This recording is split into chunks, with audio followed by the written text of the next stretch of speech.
I'm sure you've all heard of the dead internet theory, but for those of you that haven't, I'll just read a bit of a description of it. The dead internet theory is a conspiracy theory that asserts that since around 2016, the internet has consisted primarily of bot activity and automated content manipulated by algorithmic curation. Then it goes on with like this alleged coordination effort aims to control the population and reduce genuine human interaction. I don't really know too much about the theory itself or what the purpose of that is, but the idea that bots have taken over everything is definitely something that I've noticed recently, which is why I'm making this video here. The easiest way that you can see this happening is if you use Twitter. If you see a popular tweet and you want to click on it and find some real human discussion about the topic, you've got to go through a whole list of verified bot accounts before you get to it. Sometimes they're not even bots, they're real people behind the account, but they have an AI or a bot run the account. So you see them everywhere under every single tweet, and they're commenting like a bot, even if it is a real person. It's pretty crazy. But let's take a look at this example. This is a tweet from a random big account that popped up on my For You page, and it's just a tweet that mentions a streamer that had a popular trend recently using a Madonna song, brought that song back into the charts in the UK. There's 20 responses. Let's see how many of them just sound like a bot account. Jimskin seems genuinely happy for Madonna. That's actually pretty cool.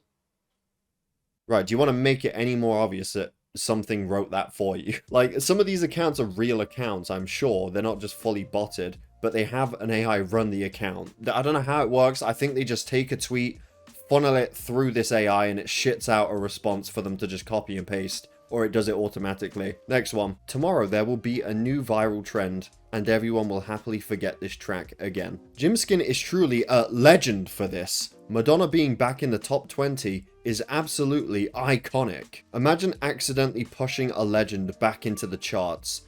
That's a crazy internet moment.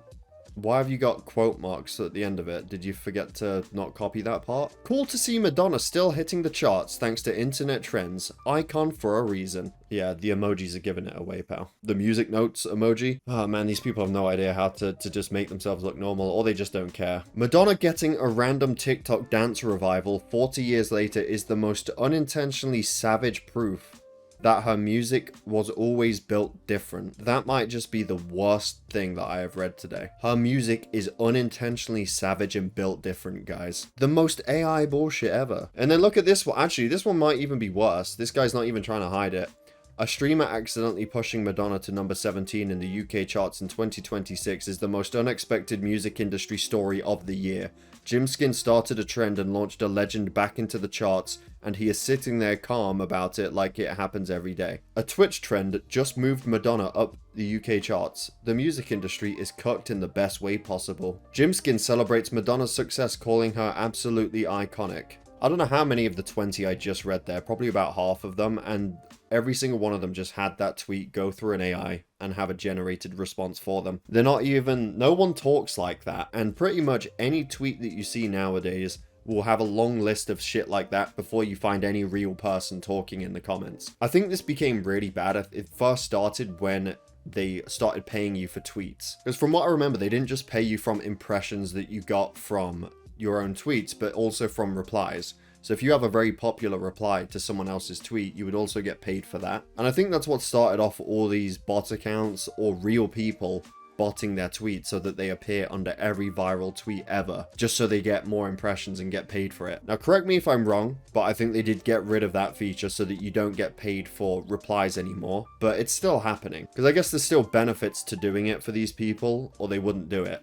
Whether it be just building an account, building it and then selling it. Maybe it's a real person selling a service, so they bot their replies under every viral tweet just so more people can see that thing that they're selling. Basically, it's still happening just as much as it was even when people were getting paid for it. And do you know what the worst part is? There's genuinely real people out there that fall for these accounts. You will see real people respond to these bot accounts as if it's a real person that was typing it in the first place. Sometimes these botted responses are purposely made to be controversial. That way people read them and respond to it without even realizing that it was just a bot or an AI that wrote it in the first place. The amount of times I've seen something like this happen where, you know, there'll be a generated reply to a tweet, it's controversial, and then a real guy will respond to it, not even bothering to check, I guess, not even realizing that You're responding to a robot right now, my guy. To be fair to them, sometimes you just can't be asked to check if a verified account is a bot or a real person.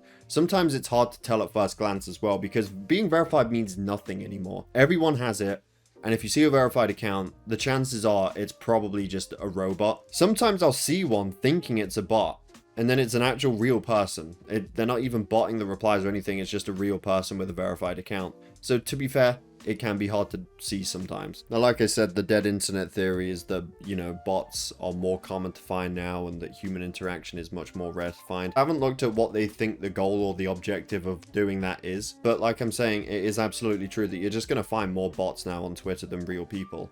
Or you've at least got to go through all of them before you find the real people, which is just... it's just shit. And all the AI generated stuff as well. Like, one of my previous videos was how YouTube Shorts is going to let you generate shorts using your own likeness. So if you don't feel like recording a 60-second or a 30-second short on one day, you can just generate a video of yourself in it doing the shorts, which is weird in its own way, because if you're a YouTube creator, surely you enjoy making the content. That's like the main part of it. I don't know why anyone would want to generate their own stuff, because that eliminates the only part of it that you're doing it for, or at least it would have been, but now a lot of people are doing it for money, which is probably the only people that are going to be using something like that. I don't think anyone who actually cares about their own content will be doing that. But anyway, that is pretty much all I wanted to rant about. Twitter now is just full of bots, or real people having bots run their accounts, and then it's also full of real people falling for those botted replies, like genuinely getting angry and worked up and giving them engagement, because they're just not realizing that it's not even a real person they're talking to. But yeah, thank you for watching. I hope you all enjoyed. Definitely subscribe if you're new here, and I will see you all in my next video.